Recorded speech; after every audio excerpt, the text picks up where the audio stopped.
Bonjour à tous, j'espère que vous allez bien. Aujourd'hui, retour, j'ai envie de dire, à l'évitant. J'ai beaucoup de choses à dire sur le sujet. Aujourd'hui, je voudrais parler du rapport qui existe entre ce qu'on peut appeler la zone de confort.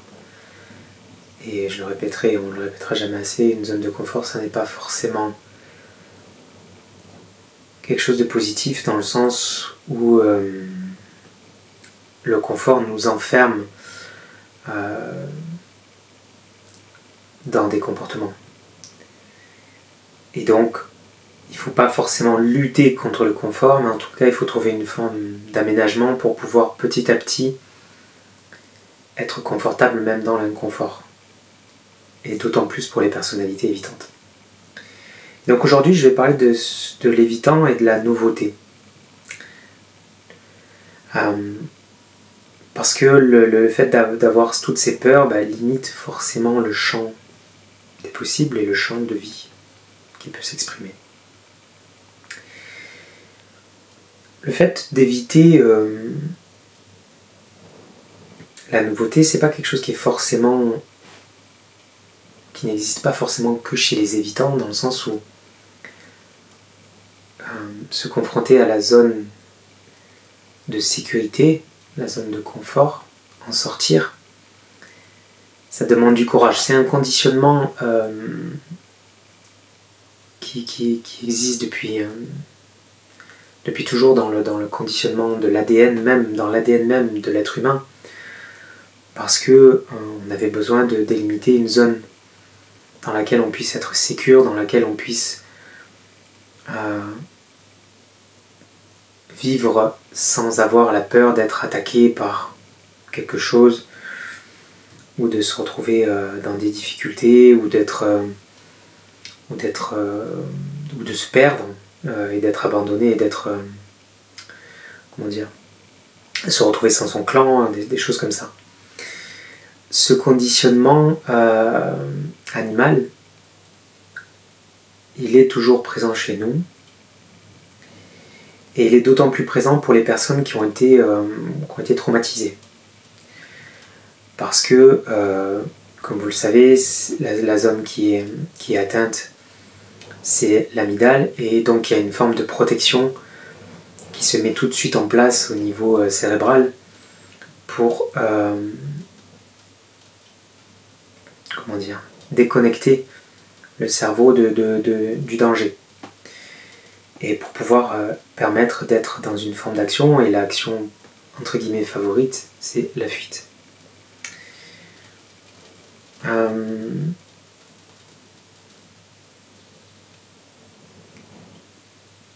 Comme je le disais juste avant, pour les personnes qui n'ont pas forcément ce problème-là, ça peut parler parce que on peut quand même être dans un comportement évitant face à la nouveauté. Et il faut trouver toujours le juste milieu entre le fait de sortir de cette zone, de faire un pas en dehors de cette zone, voire plusieurs, quelquefois de pouvoir revenir dans cette zone aussi. Parce que le but, c'est pas de vous traumatiser, c'est pas de forcer le chemin. Ça veut dire de petit à petit faire ces petits pas qui vont vous permettre d'agrandir votre zone de sécurité, votre zone de confort, et de trouver une forme de sécurité même dans cette zone d'inconfort.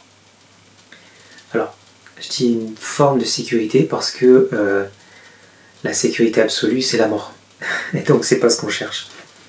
Mais ça veut dire d'accepter, en tout cas, l'inconfort. Pour une personnalité évitante, c'est la chose la plus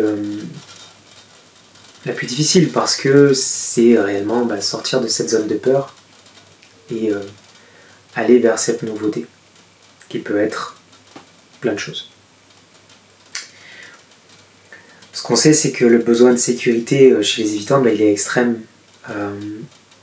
Tout ce qui est connu permet de les rassurer, et ça évite les surprises, ça évite les imprévus.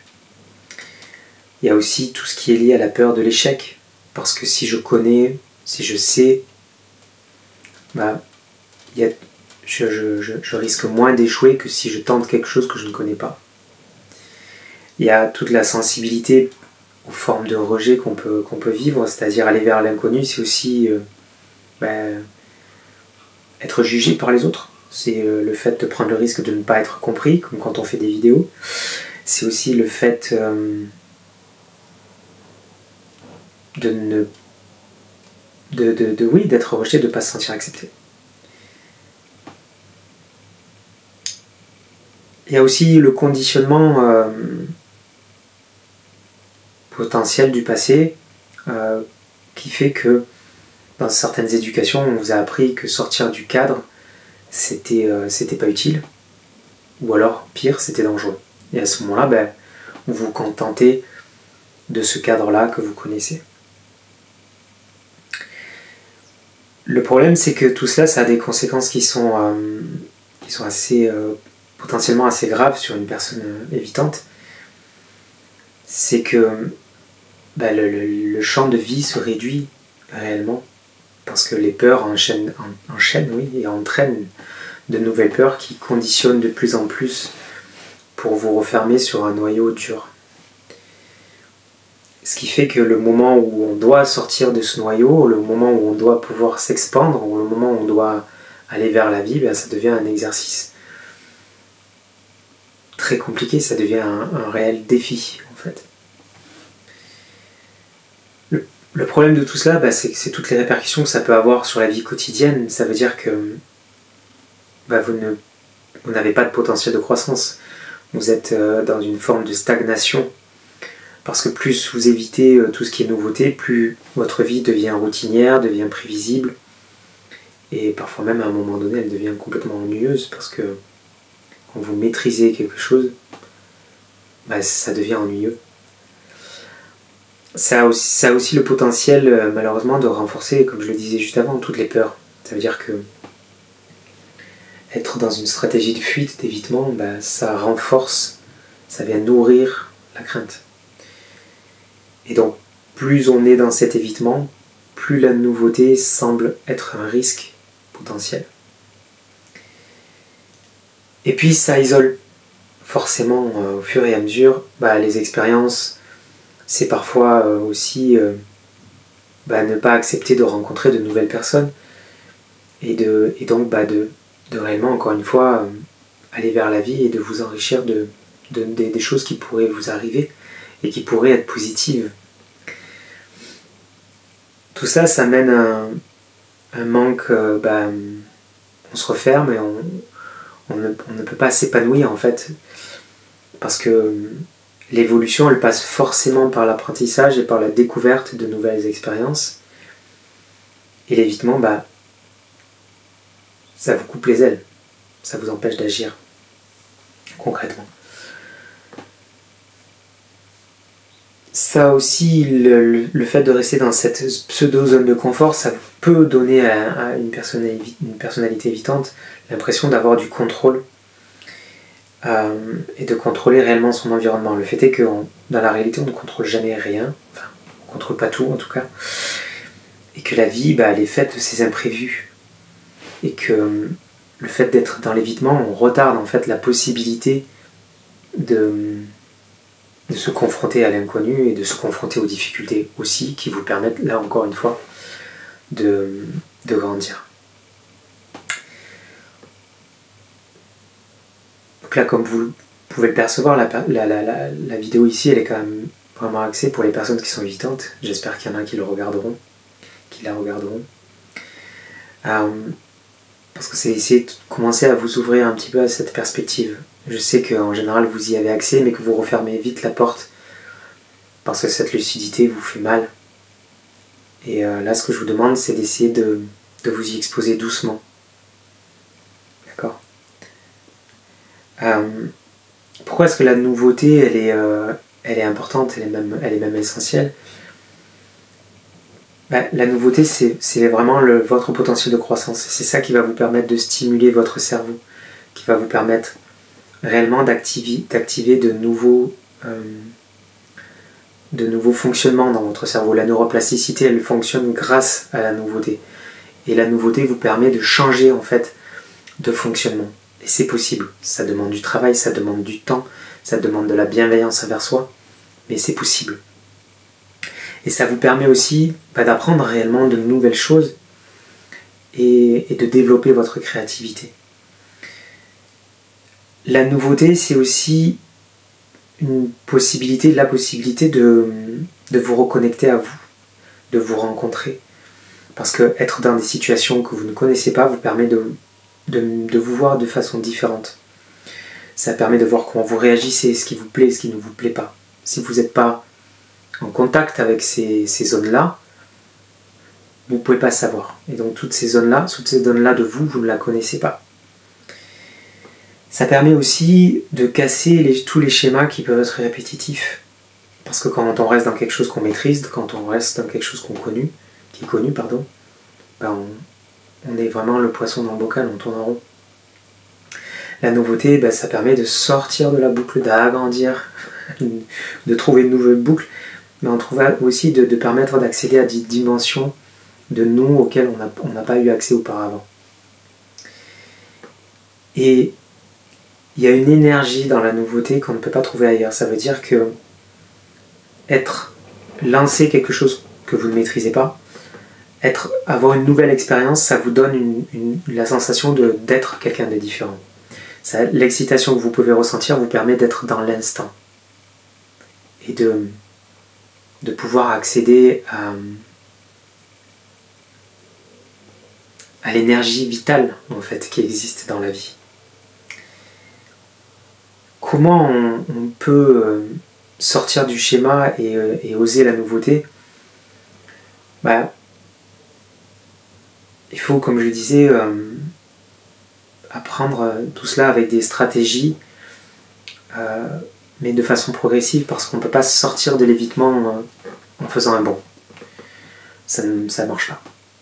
Vous pourrez le faire à un moment donné quand vraiment vous aurez commencé à faire ces petits pas, et à ce moment-là, peut-être que vous pourrez sauter. Mais tant que vous n'aurez pas fait ces petits pas avant, vous ne pourrez pas le faire. Ça veut dire déjà, et c'est difficile à faire, mais c'est possible, changer le rapport que l'on peut avoir par rapport à la peur. Ça veut dire qu'on ne peut pas l'éliminer, ça veut simplement comprendre ce qu'elle vient vous dire, vous donner comme message, la façon dont vous l'interprétez doit changer. Ça veut dire qu'au lieu de le voir comme un signal d'alerte qui va vous paralyser, c'est de la voir comme un indicateur que vous êtes au moment où vous pouvez justement franchir un cap, aller vers votre croissance. Vous dire là, ok, là, ça bloque, qu'est-ce que je fais? Si je fais ce petit pas en dehors de cette zone, il y a plein de choses que je peux apprendre, il y a plein de choses que je peux me prouver. Encore une fois, vous n'êtes pas obligé de courir hors de votre zone de confort, parce que là, ça risque de vous renfermer tout de suite et de vous faire revenir dans une zone de confort, de vous renfermer dans des schémas répétitifs.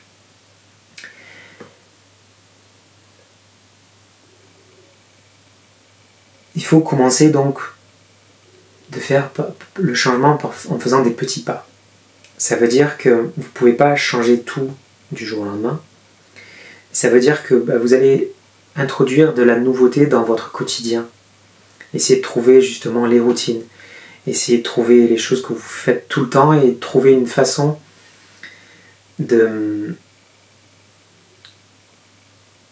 prendre une initiative que vous n'avez pas prise auparavant. Si vous avez tendance à faire toujours le même chemin à pied ou toujours le même chemin en voiture, de changer votre chemin, rien que ça. Parce que certaines personnes sont dans cette routine-là. Et sortir de cette routine, d'un seul coup, ça ne va pas vous changer la vie du jour au lendemain, mais ça va vous permettre de voir que vous pouvez simplement changer des routines. Ça veut dire dans le fait de manger quelque chose de nouveau, ça peut être le fait de lire quelque chose de nouveau, d'apprendre quelque chose de nouveau. Ça veut dire aussi, à un moment donné, peut-être de tenter d'avoir une conversation avec quelqu'un que vous ne connaissez pas. À chaque fois, vous sentez qu'il y a une zone de peur, vous sentez qu'il y a cette limite. Comment est-ce que déjà je peux m'en rapprocher sans que ça me paralyse, et comment je peux juste la dépasser à peine pour pouvoir voir qu'il n'y a rien de dangereux derrière tout ça et que vous pouvez vraiment grandir et progresser par ce biais-là. C'est aussi, et c'est très important encore une fois, se donner le droit d'échouer, se donner le droit de ne pas y arriver. Ça veut dire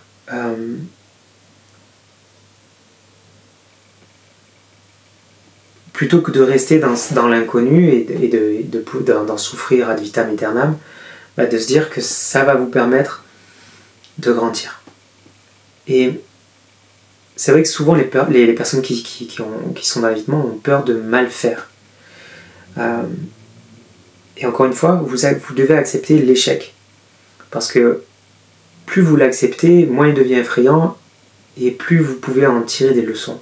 Parce que de toute façon, vous allez échouer. Vous allez faire ce pas, revenir en arrière, faire un autre pas, revenir en arrière. Il ne faut pas se décourager. C'est la clé en fait. Tout est là. Du moment où vous avez commencé à comprendre le processus, vous êtes sur la voie pour vous en sortir.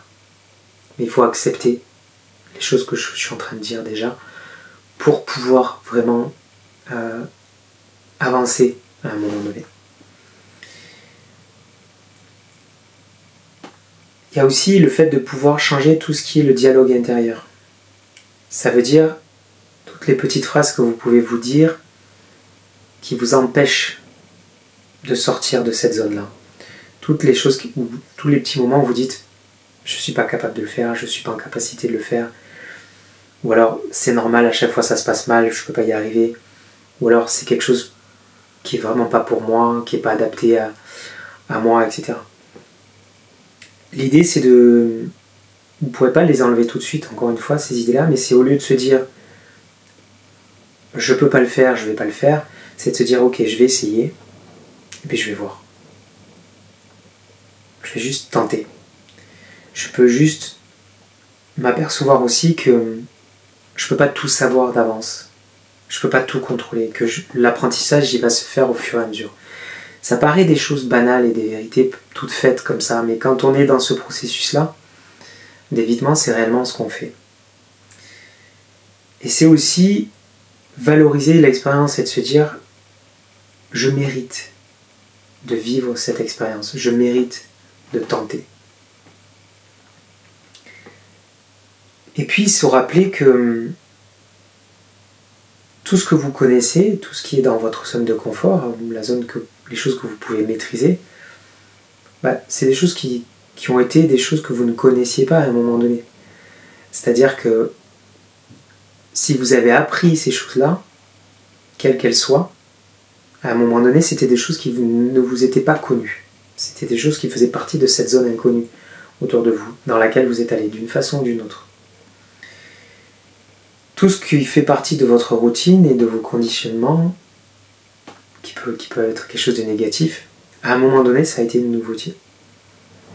C'est-à-dire toutes les personnes que vous pouvez connaître, le travail que vous pouvez avoir, les lieux dans lesquels vous vivez.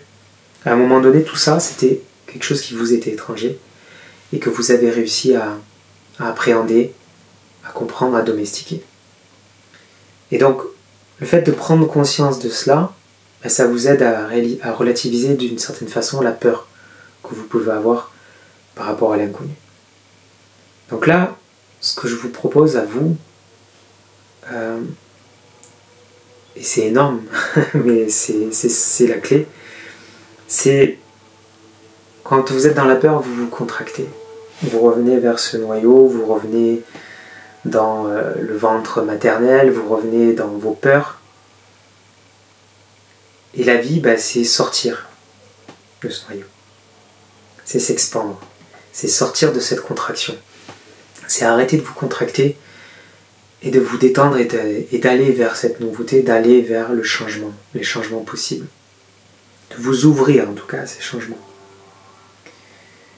Parce que la question qu'il faut arriver à se poser, c'est est-ce que je veux une vie qui va de toute façon se rétrécir de plus en plus? Parce que l'évitement se renforce de lui-même, ça devient une boucle, un cercle vicieux qui vous empoisonne complètement. Ou alors, est-ce que je décide de vivre une vie d'expansion, qui est la loi naturelle de l'univers? Parce que l'évitement, ça nous enferme et la nouveauté, ça nous ouvre, tout simplement. Et l'inconnu, même s'il fait peur, c'est aussi la porte vers toutes les choses, toutes les belles choses que vous pourrez vivre, qui vont pouvoir vous faire grandir, qui vont pouvoir vous permettre de vous épanouir et même de vous surprendre. Donc la prochaine fois que vous serez face à une occasion nouvelle, j'aimerais que vous vous posiez cette question. Et si cette fois, je choisissais de dire oui? Et petit à petit, de dire de plus en plus oui. Oui, oui, oui, oui, oui. À la vie. Oui à l'expansion. Parce que, une fois de plus, ce n'est pas lutter contre la peur, c'est réellement aller vers ce qui est naturel. Et ce qui existe en vous d'une façon ou d'une autre. Mais que vous contractez, que vous comprimez, que vous réprimez. Laissez sortir tout ça. Voilà ce que je pouvais vous dire aujourd'hui. Si vous avez besoin d'un coaching, d'un accompagnement, vous avez l'adresse qui s'affiche juste en bas de la vidéo. N'hésitez pas à me contacter par mail si vous avez besoin d'échanger. Et puis je vous dis à bientôt pour une nouvelle vidéo ou pour un accompagnement. À bientôt. Au revoir.